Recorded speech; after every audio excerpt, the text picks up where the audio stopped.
If we talk through just straight time and materials, I think you defined it well. It's like, hey, here's materials. I'm going to tell the customer what they cost, and my time. Those two things are going to be what this job costs. I think it could be very simple. It can be very beneficial in situations where, if a customer who doesn't know everything they want yet, they're going to say, hey, let's get started on the job. It's a bathroom remodel. And as they add what they want, you just get the materials and you bill for the time, Right. I think there's some pros and cons to that approach. Yeah. And consumers are going to be a little hesitant in that model on bigger projects, particularly. It's one thing if you want your gate fixed or your fence repaired or something along those lines, because how long could it take? I mean, what's justifiable? If you spend over there 3 weeks fixing a gate, you got a problem. But if it's something simple like that, a guy builds you 5-6 hours, has a reputation, and you're saying, it's about fair, right? I mean, the guy was there, he worked hard, he got something done. Good. It's all fine and dandy.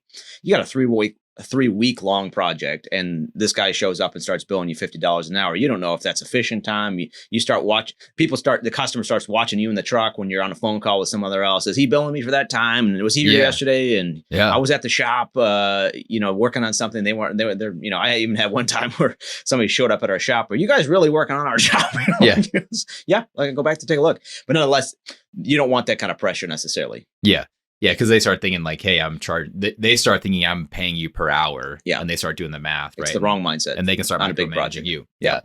Small projects might make sense. Where it's like, hey, this is just a time it's going to take. Handyman type stuff where it's, hey, this is, a less than a 1-day job type of thing. That stuff makes a lot of sense. If you're more of a service oriented world where you're billing per hour, that can make sense. So if you're using this model, the pro tip is to make sure that you're setting the right wage rate. Really, if you're taking home $40 an hour, depending on how much you're working, you might be making $60,000 to $90,000 a year, at this $40 an hour bill rate, if that's what you took home. But your tools cost money. Yeah. Your truck costs money. There's fuel and all the rest of it. So you really want to start building a value proposition to your customer in a time and materials mindset where you account for the things that are intangible. Yeah.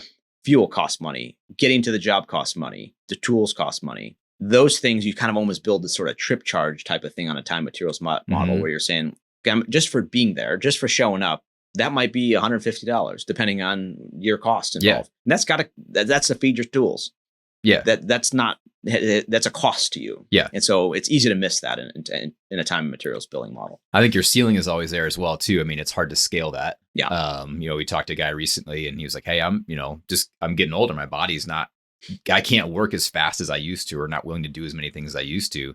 If you don't change your rates or whatever, the ceiling is short. You'll never be able to earn more than what you're charging per hour. You're selling your time for money at a fixed rate, which has downsides. Yeah. So those things, we're talking about overhead, right? Like gas, all the other things. Are you actually billing for $50 of your actual time?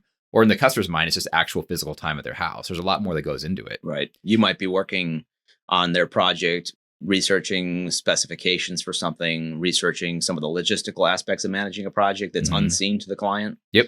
And so having a nice, clear definition up front of saying, I'm going to bill you a certain number of hours just for managing the project of one other aspect of a time and materials job. But really, we start losing some of the motivations for using this model, right? Is there a better way? I mean, like this works in some contexts. Something's undefined, something's hard to define. You're just getting started. This works great, right? I'm just going to bill. It's simple, to the point. The ceiling is not an issue yet, but there's time. There might be a thing where you want to graduate to something that's a little bit more flexible. It's not capping your ceiling, that accounts for your overhead, and takes factors in the costs of all of these unseen aspects of a project. So I think it's a great place to start, and it's also a good thing to use as a part of your pricing. For an occasional type of thing. Yeah. I think if you're a new guy who's just started, one thing to keep in mind, we've talked to this guy too, who's like, hey, I just got started and I'm making $50 an hour. And it's like, well, but when you really factor in all the other costs associated with it, you're not making $50 an hour. Right. Some people are so underestimating their overhead that they're making like $20-$25 an hour or less in some scenarios. Yeah. And so the trick is, I think sometimes they think, well, I'm paying myself $50 an hour to do this job. That's good money. And at some point, maybe that's better than what you've made in the past. But don't trick yourself into believing that's what you're actually making. Right. Because you're bringing home to your bank account, to your family, a lot less than $50 an hour. And if you don't do that math in advance, you will end up at the end of the year wondering why you're broke, or wondering why ends aren't meeting, even though you think you're charging this high dollar amount. That might be more than you've ever made before.